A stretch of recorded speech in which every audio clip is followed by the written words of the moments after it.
Hello, everyone. My name is Jake Cardinale. To the left of me on the screen is Stefan Ayanian, and below me is Kenley Pierre. We are the Sacred Heart University Sports Media Podcast. We're going to talk about some football today, maybe a little hockey, maybe something else. We shall see. So let's jump right into it. There was a bombshell lawsuit that was dropped. I believe, earlier today by former Dolphins head coach Brian Flores. He is suing the NFL and even more specifically the Miami Dolphins, the Denver Broncos, as well as the New York Giants for supposedly in their hiring practice. Supposedly he believes he was discriminated against because of the color of his skin. As for the details of it, supposedly with the Giants, he interviewed with them before they hired Brian Daboll. Supposedly 3 days prior, they already knew they were hiring Daboll, and they interviewed him, I guess, to fulfill the Rooney Rule, which is the rule you got to interview two candidates of a different race. That's a role to try to create more opportunities for people of color in the NFL, be head coaches. Supposedly, when he interviewed for the Broncos job in 2019, supposedly they showed up an hour late, and GM at the time, John Elway, and their CEO, Joe Ellis, apparently were disheveled. So basically, he thinks that they went out drinking the night before. Obviously, very unprofessional, if that is true. He said the interview was a sham, the term that he used. And obviously going back to the Giants, Bill Belichick mistakenly texted them, congratulating him on the job. He thought he was Brian Daboll. Brian Daboll is another ex-Belichick disciple, so that was kind of understandable. And the Dolphins, owner Stephen Ross offered to pay him $100,000 for every loss they had in 2019. So he wanted them to tank, which of course is illegal. Flores supposedly refused. And also, he wanted him to meet with a free agent quarterback, I believe, last year in 2020 on a yacht to try to sign him, which would have violated the tampering rules. Rumors are that quarterback was Tom Brady, but of course was right before he signed the Tampa Bay Buccaneers. He refused to do that as well. So, big bombshell report. We're not sure how much of this is factual. Of course, the NFL came out and denied it. That was expected. So let me get your guys' thoughts. What do you guys think of this bombshell report that Brian Flores just dropped? It's very unexpected. It's not something that you would think would happen in the NFL.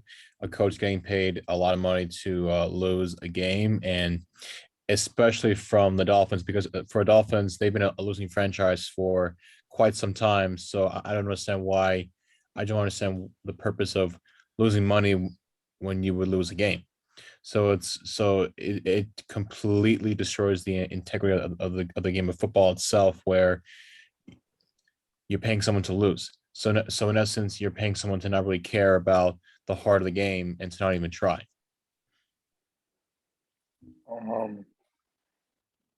It's just I find that to be baffling in a way.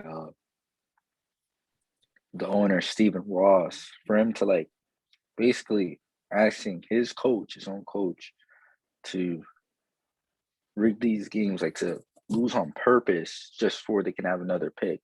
Now they had a top pick in Tua Tagovailoa, and they got in top prospects like Jalen Waddle, and I don't know what that top pick would have been for, but honestly, the team was looking fine. They played really well against the Patriots week 1, and I don't understand him wanting to tank. He should have had trust in Brian Flores. And if you're a Miami fan, this got to hurt, because not only you have a losing season, you miss the playoffs, but you lost a pretty good defensive coach. And I really feel like he was a really good all-around coach, not just a great defensive coach. He humbled his guys, but this is unfortunate, and shame on the other teams for not taking a closer look at him. But yeah, I felt this was wrong. Yeah, I agree. Obviously, when it comes to what he is accusing the teams of, with the the discrimination in the hiring practice. We don't know how much truth there are to his statements. Only time will tell. But Kenley, going back to your point, why he was fired, and he did a good job. I thought he did a very good job. I mean, record wise, doesn't tell the whole story obviously because he was 24 and 25 in 3 seasons, no playoff appearances. He came in. That team was a train wreck when he came in. They completely tore that team apart. Like Dr. Martinez, Hey, for me, what you have to Kenley, do me a is favor know and mute your like, mic, Kenley, hopefully okay? That's why to release it, to flatten it down. Kenley, do me a favor and mute your mic. Thank you. As I was saying, it doesn't make a lot of sense because he was doing a good job. The first year they won more than they thought. Second year they went 10-6. He went 9-8 after a 1-7 start. I mean, supposedly, he didn't get along with Tua. He had, differences with the coaches and the executives. So I understand that, but the guy can't get he couldn't get an extra year to work things out. I don't understand that. And this stuff comes out and stuff like you were saying, Stephen Ross, the owner, damaged the integrity of game if that is true. So very, very unfortunate situation. I agree. I think he should be a head coach next year. I know the Houston Texans are looking at him. I think the Saints are maybe taking a look at him because Sean Payton just retired over there. This may or may not have an effect on that. Only time will tell. But yeah, that was a very, very unfortunate situation that unfolded, and hopefully things work out, and hopefully justice is served as much as it needs to be. All right, we'll move on to our next topic. Let's talk about Aaron Rodgers. Obviously, the Green Bay Packers, about 2 weeks ago, they were eliminated from postseason contention with a division round loss to the San Francisco 49ers, lost 13-10. Obviously, Aaron Rodgers, prior to the season even starting, he was holding out during training camp, supposedly wanted to trade. Obviously, there was all that drama. He had, though he had a fantastic year and might win MVP of the league. Of course, there was the thing with the vaccine that he lied about, that whole debacle. And there's been obviously so many issues that have gone on throughout the season. And just there's been so much stuff that has gone on. And, he was very, it seems a little bleak that he's going to come back to the Green Bay Packers. So what do you guys think? Does Aaron Rodgers return? And if he does not, where do you think he's going? No, I think he'll return if the Packers work out some good contracts with the returning players, for example, with the big stars like Devontae Adams, who I thought was arguably was maybe the best receiver this year in the NFL. And if the Packers can come to any solutions to bring back their strong caliber players to have a good productive season for next year in 2022, then it may convince Rodgers to come back again and hopefully play for another year. And if things go south for the Packers, and this may very well be the conclusion for Aaron Rodgers' career, because if he was going to win a Super Bowl this year, it was going to be the right time for him to do it because Brady was out, a lot of the big teams were out, like Mahomes is out. So I think if the Packers were able to pull off the W against San Francisco, then they would have had a good chance at playing in the Super Bowl. But unfortunately, things didn't go as planned, and so now it comes down to the people in the office to make out the contracts and find a way to regroup. Definitely, yeah. Devontae Adams' decision will affect that a lot. Kenley, what is your opinion on what's going on with Aaron Rodgers this offseason? Well, I feel like Brian, the GM, Brian, I don't know how to say his last name. Brian Gutkneuse, I think. Brian Gutkneuse, something like that. Gutkneuse, yes. So it's up to him to find a good deal for Rodgers that will fit him. I'm thinking somewhere 2 year. I don't know how much, but 2 years something. And it's also up to Rodgers if he feels like he believes he could win another championship here. He already has won one in Green Bay. He has won a Super Bowl MVP, something that Brett Favre did not do. He's won a Super Bowl, but he has won a Super Bowl MVP. And after that, after that win, that Super Bowl win, he's been in the playoffs the next year, but then you had second round eliminations, championship eliminations, some heartbreaking losses in the playoffs. But he still has talent. The talent never left him in Green Bay, the offensive talent. He still has firepower. Aaron Jones, a great running back, a great doodle running back. He has Vontae Adams, who's really the number one receiver in the league. And they had a decent defense, but they had some injuries during the season. So for me, I was him, let's say if I was him, I would honestly say because you have good weapons around you, not only offensively but defensively. If there was any other team that would have a chance to sign him, I would say the team that's close to looking like the Packers is the Bucks. They have the weapons too. So I feel like that's a good fit to replace Brady. But other than that, I feel like he should stay. He has the Packers, for Packers fans, I feel like they have a good chance of keeping Rodgers. Yeah, it'll be interesting. I mean, the Denver Broncos just hired his offensive coordinator. They have some pieces there, so that could be an option. Like you said, Kelly, Tampa could be an option with Brady retiring. Like you said, they have pieces there. I've heard Pittsburgh thrown around because Ben just retired, though I heard they may not want to give up the picks to get him. So it'll be interesting. And like both you said, Devontae Adams' decision where he goes in free agency, that will be big. Wherever Devontae goes, Rodgers might want to follow. But if Devontae signs someone who doesn't need a quarterback, that might not work. So it'll be interesting. Of course, Green Bay, they have Jordan Love waiting in the wings. Of course, their number one priority is to keep Rodgers. But, he has one more year left on his deal and then a void. So he was not a free agent. But obviously, if he wants out, Green Bay, I would think would have to honor it. So, but I would think Green Bay would like to sign him to an extension because clearly he has plenty of years. He has a couple of years left. He might win the second straight MVP at 37, 38 years old. So I agree, Kevin.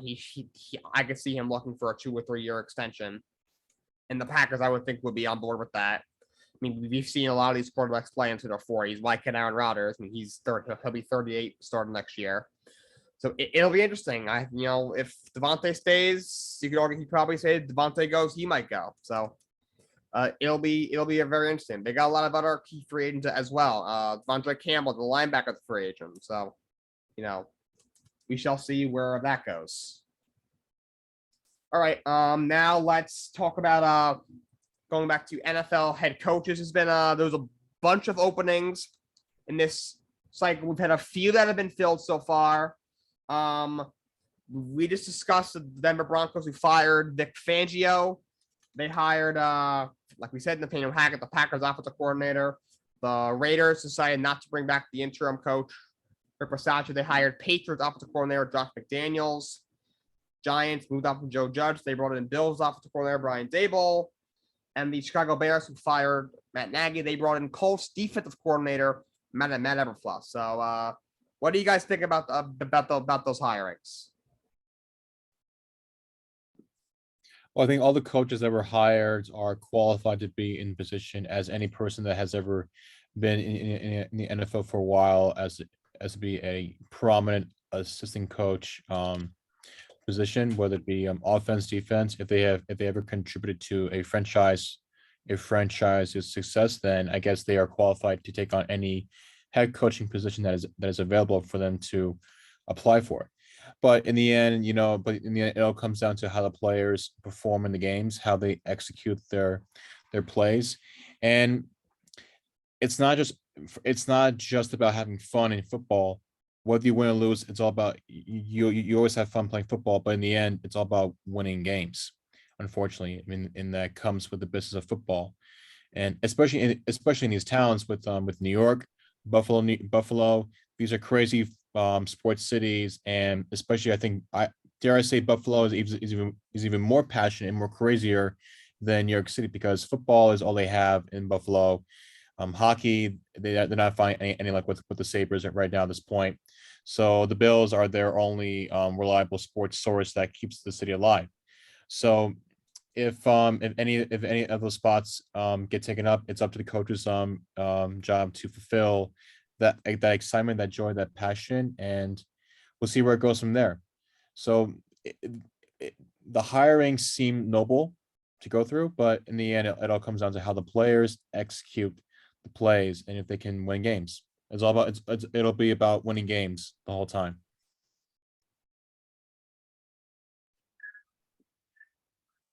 Well, the hiring looks pretty fun.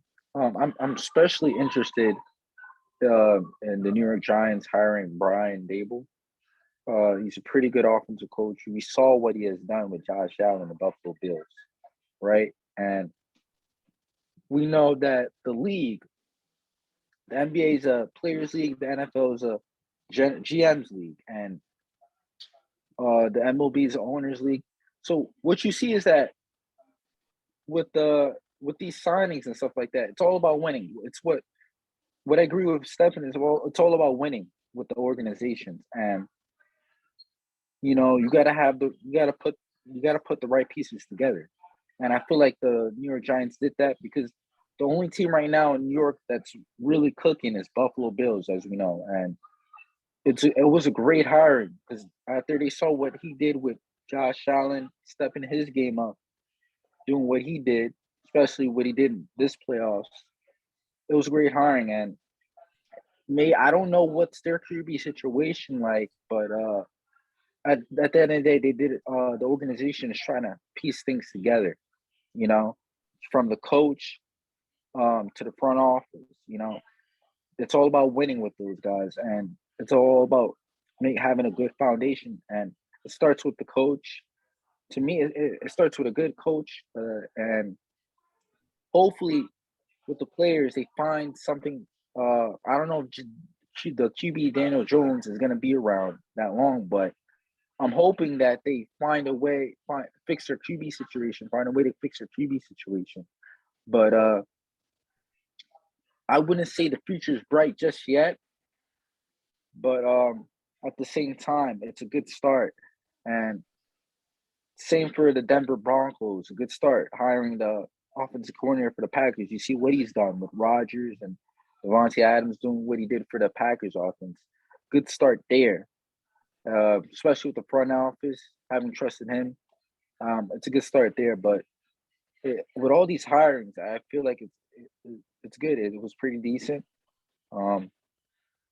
It just shows that it's all about winning. To them, it does. I don't know if it's. I don't know. I'm just saying, in my opinion, I'm not gonna make it a race thing. I think it doesn't matter if it's a black or white thing for these owners, these front office. It's all about winning. It's not really just about the money, but it's all about winning and making sure the team is successful down the line. So that's what it is with these hirings. Yeah, you both make excellent points. Stefan, you're 100% right. We can analyze these coaches, what they did as assistants, all we want. We could judge them on their past success, maybe, maybe past failures, maybe as a head coach somewhere else. At the end of the day, it's about winning football games. If they win football games where they are, the hiring will be a success. If they don't, it won't be a success. That's the way it works in the NFL. The tough business, but that's just how it works. I definitely love the Brian Dable hire, like you talked about, Kenley. I thought he was a great offensive coordinator. He really turned Josh Allen around. Josh Allen around. I think that was a good hire. He's got a lot of work to do with the New York Giants, but I think they'll step in the right direction. We'll see if he can resurrect Daniel Jones. I've never been a fan of Daniel Jones. I don't think he was worth the draft pick. I don't think he's a franchise quarterback. We'll see if that changes. But for the other hirings, I thought Eberflus, I've been a fan of for a while. I thought that was a good hiring by Chicago. He did a good job with the Colts defense.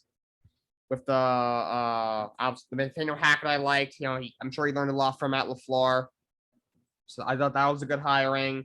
McDaniels, I'm a little iffy about. The Belichick coaching tree is not very good. The only guy who was really showing anything, as when it comes to former coaches under Belichick, is Brian Flores, and obviously he's out of a job right now. And McDaniels, in his first stint in Denver, he did not do a good job at all. He was out in about 2 years. Though he did not have good circumstances there. He's got a little bit of a better foundation with the Las Vegas Raiders. They've brought in a new GM as well, in Dave Ziegler, who kind of took McDaniels with him. Both came from the Patriots, so they got their relationship there, which will help. Raiders had a very tumultuous year last year. They came through and are able to get to the playoffs despite all that. We'll see what happens over there with Derek Carr as the quarterback. We heard it'll be up to the coach whether he wants to keep him.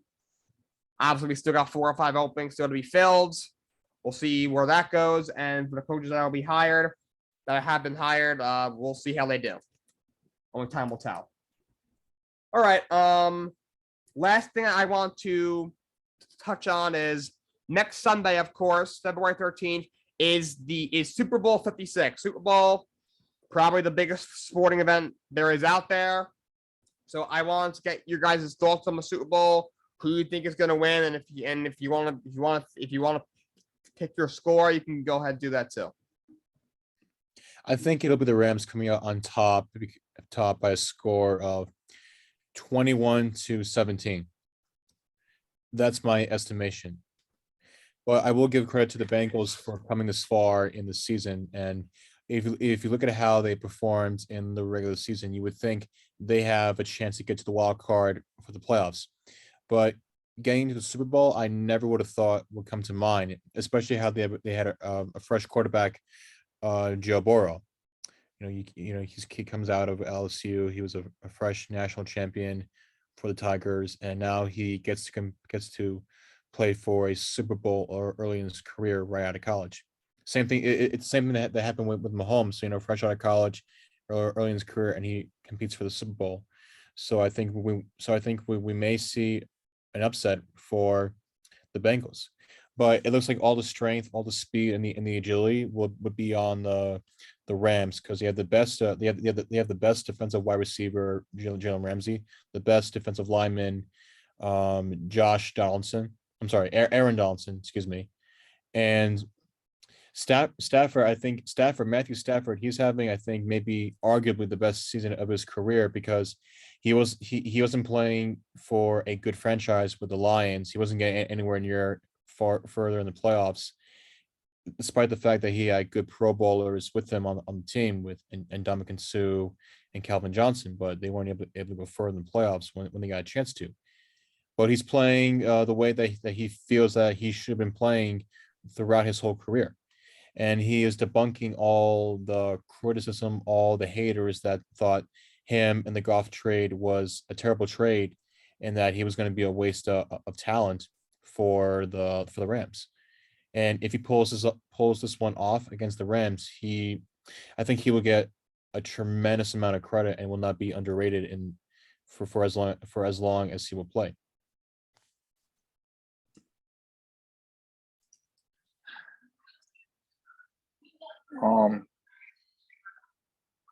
Bengals Rams. At a time like early in the season, you would never thought you would get a potential Bengals 49ers matchup or a Bengals Rams matchup. And this is a really intriguing game. The Bengals, I'm going to go with the Bengals here. I'm going to go with them. My score projection, I would say 2017. Burrow has been playing the regular season. He played pretty well. It looked Brady-esque, That's the comparisons, his confidence, him able to read the defense, making sharp throws in the pocket. And he's done that in the playoffs, even though he has struggled a bit. But he still got here to the Super Bowl. And it was a huge obstacle, And he has all these weapons around him, especially on the receiving core. He has a great running back in Joe Mixon. I feel like they're going to need to get him involved, Joe Mixon. But, I should say that the Rams should obviously win because they have all the firepower on defense, not only defense, but offense. Defense, they have a do-it-all DB and Jalen Ramsey. They have Aaron Donald, who's a Terminator. All right. And then they just acquired Eric Weddle, which is huge. Their secondary is pretty stacked. And the whole defense is stacked. They have Von Miller, who forgot to mention. So their front seven to their secondary should be able to light things up, especially the front seven, that front four with Leonard Floyd and Aaron Donald. They should be able to get some. It should have like 17 sacks in this game because the O line for the Bengals is just horrible. But they were able to still find a way and get here. There have been some adjustments, and I feel like in this game, particularly, they're gonna need to hand the ball off to Joe Mixon to see if so they can have a chance to win the game, and do some play action to get Jamar Chase involved, and these other receivers, Boyd and T. Higgins. But it's gonna be tough because you have Jalen Ramsey who's gonna take a side of the field, shut down a side of the field, and I'm really interested in that matchup. That matchup looks good. On paper, it should look good between Jamar Chase and Jalen Ramsey. That's a matchup I'm going to enjoy a lot. I'm a DB myself. I'm a defensive back. So I just wouldn't be surprised if Jalen Ramsey, I actually wouldn't be surprised if Jalen Ramsey is able to shut down Jamar Chase. They're going to have to find something else on offense for the Bengals, but I'm still going to choose the Bengals because you got to give the defensive credit. Chris Hubbard on the D end, their D line, and Chris Pratt, their linebacker, who's been playing well, stepping up. And then you have Jesse Bates, who's been playing well. Mike Hilton versus Cup is a good matchup to see. So it looks kind of even, but the only thing that's hurting the Bengals is their offensive line. But I still give them a chance to find a way and to find their way to victory to a Lombardi championship. And it's going to be, hopefully it's a good game, but I wouldn't be surprised if it's a blowout. Just warning you guys. But so it should be an interesting game, though. I got the Bengals. Yeah, I think this is going to be, I do think it'll be a close game. But I think it'll be a really close game. I think it's going to be a great game. I am super excited. You know, I don't have anything against either of the teams. I am so happy for Matt Stafford. For years, I was telling people he's underrated. It's Detroit, not him. It's Detroit, not him. People said, "Oh, no playoff wins in 12 years. He's not that good." Yeah, and you know, he goes to the Rams. He basically ends Tom Brady's career, and now has a chance to win his first Super Bowl. That shows that he is one of the best quarterbacks in the NFL, and that shows how dysfunctional the Detroit Lions are as a franchise as well. But you know, you can't count out Joe Burrow. What they've done this year, especially down the stretch, is incredible. Joe Burrow is going to go down, I think, as one of the greatest quarterbacks of all time. The guy is a stud. Like you said, Kenley, you know, I definitely see the comparisons to Tom Brady as well, just like his confidence and his poise in the pocket for sure. I think it's a fantastic game. I'm going to take the Rams 31-27. I think it's a really close game, but I'll take the Rams in a really close game.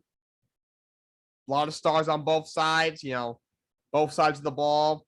And the Bengals D really stepped up in the second half against Kansas City last week. We'll see what happens, but I am going to take the Los Angeles Rams 31-27 over the Bengals in Super Bowl 56. Should be an incredible game. All right, that is all that we have for you, everyone, tonight. Thank you so much, Stefan and Kenley, for joining me. You guys were fantastic. To everyone else, have a great night.